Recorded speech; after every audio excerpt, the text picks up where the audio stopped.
até dizia que João fosse Messias. Mas João disse a todos: eu vos batizo com água, mas vem um aí que vos batiza com fogo e com o Espírito Santo. Eu não sou tão perto dele, nem para poder desamarrar as alparcas de suas sandálias. O versículo 17. Com a pá que tem na mão, ele vai separar o trigo da palha. Guardará o trigo no seu depósito, mas queimará a palha no fogo que nunca se apaga. Glória a Deus, aleluia. Os irmãos, só curvem sua cabeça, fechem seus olhos. Vamos estar clamando um pouquinho. Deus, Pai amado, que o Senhor possa falar conosco, Pai querido, agora, Pai querido, neste momento. Pai amado, que o teu céu, Pai amado, possa se abrir perante, Pai amado, esta terra. Pai querido, e que teus anjos possam nos guardar nesta batalha, Pai querido. Só que tua sabedoria do céu possa descer sobre minha vida, Pai. Que não possa sair nada de mim, Pai amado, que possa ser apenas o Senhor. Pai amado, eu te agradeço por esta oportunidade, Pai. Que o Senhor possa abençoar cada um que está aqui, Pai. Assim eu te peço, meu Deus, e que o Senhor possa nos abençoar e falar a cada vez mais ao nosso coração. Amém e amém. Glória a Deus, aleluia. Os irmãos podem se sentar. Glória a Deus. Aqui, no capítulo de Lucas, vamos começar a entender uma pequena história. Vai dizer o tema, a mensagem de João Batista. Mas primeiramente, antes de entrar na mensagem, eu quero que você saiba quem foi João Batista.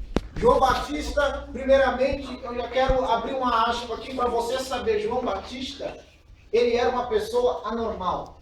Até o final da mensagem você vai entender por que é anormal. A palavra de Deus vai dizer que Isabel e Zacarias, Isabel com o ventre seco, ou seja, não poderia ter filhos. Naquela época mais chamado de ventre podre.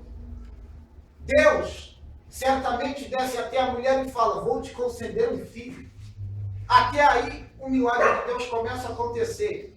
Mas para você ver como muitas das vezes os perseguidores são de nossa própria casa, são da nossa própria igreja, são da nossa própria família, o que acontece é que essa pessoa que já começava a perseguir João era o próprio pai, Zacarias.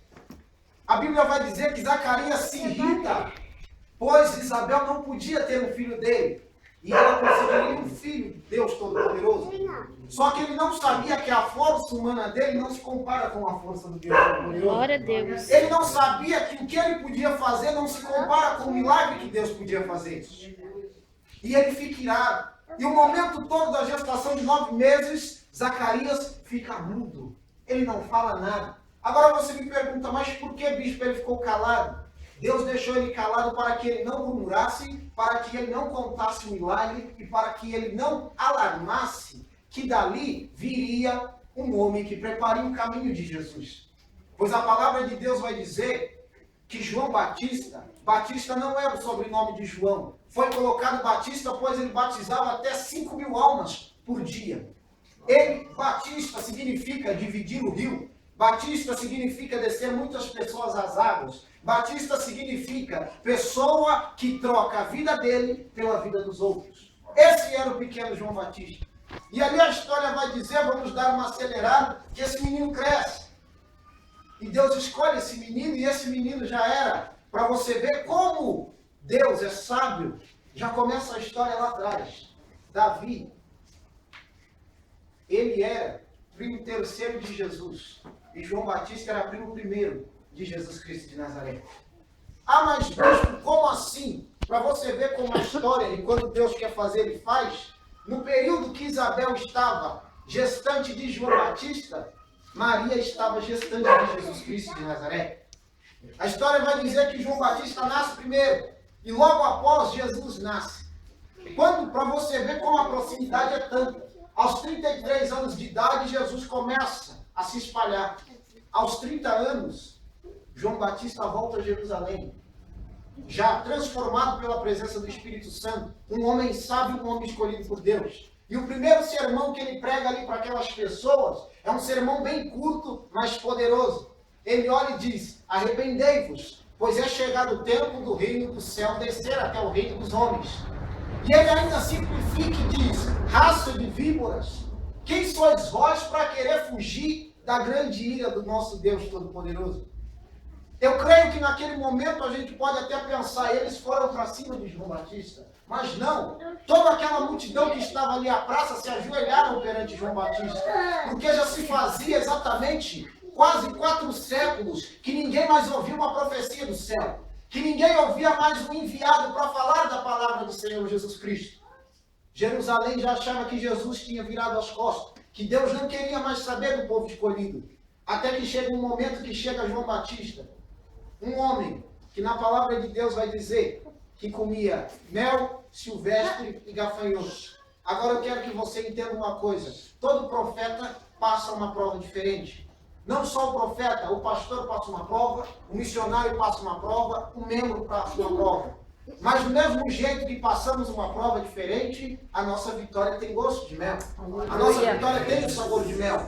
Assim como diz o louvor e como vai dizer a Bíblia. E na Bíblia também vai dizer assim, que Deus diz, eu te exaltarei perante os teus inimigos.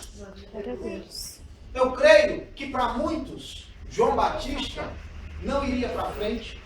O ministério dele acabaria, só que eles mal sabiam que o ministério dele tinha sido traçado pelo Deus Todo-Poderoso. O ministério dele, quem criou o ministério dele foi o Deus Todo-Poderoso. Assim como o meu ministério, assim como o ministério de todos que estão aqui. E ainda para simplificar, além dele ser profeta, dele ser escolhido desde o ventre, além dele ser perseguido, comer somente mel e gafanhoto, ele ainda era narizeu. O que significa narizeu? Pessoa ou homem ou mulher escolhido da tribo de Israel que ficava 24 horas servindo somente ao Senhor. Um narizeu, ele não podia fazer a sua barba, ele não podia aparar o seu cabelo.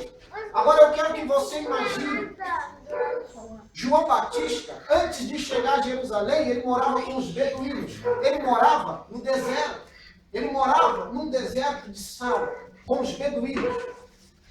Agora eu quero que você imagine, ele não podia cortar o seu cabelo, ele não podia fazer a sua barba, ele só comia gafanhoto e mel. Eu creio que ele não era muito forte, eu creio que ele era magro, mas eu creio para você que quando Deus quer fazer alguma coisa, ele não escolhe o melhor, ele não escolhe o mais forte, ele não escolhe o mais bonito, ele não escolhe aquele que sabe falar bem, ele não escolhe aquele que é paraplégico ou não é paraplégico, ele não escolhe pessoa cega ou pessoa que pode enxergar. Deus escolhe quem ele quer, como já foi dito, usa quem ele quer e trabalha na vida de quem ele quer.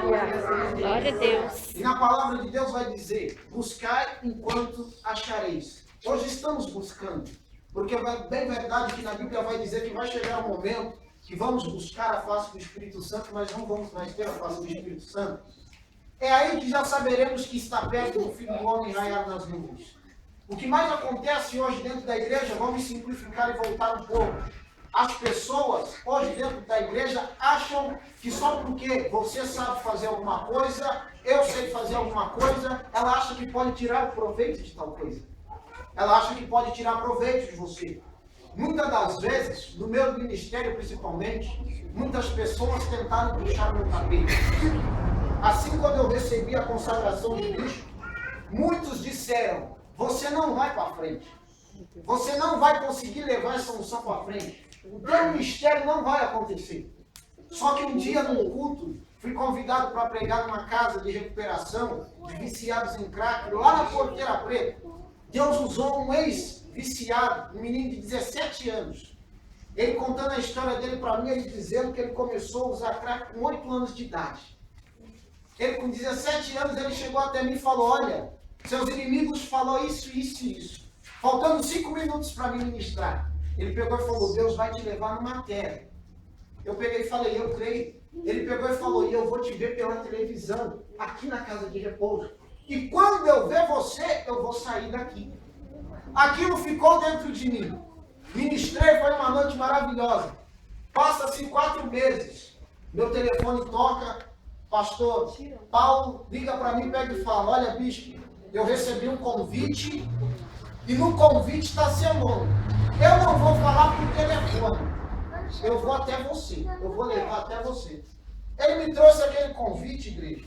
Eu abri, estava bem escrito assim.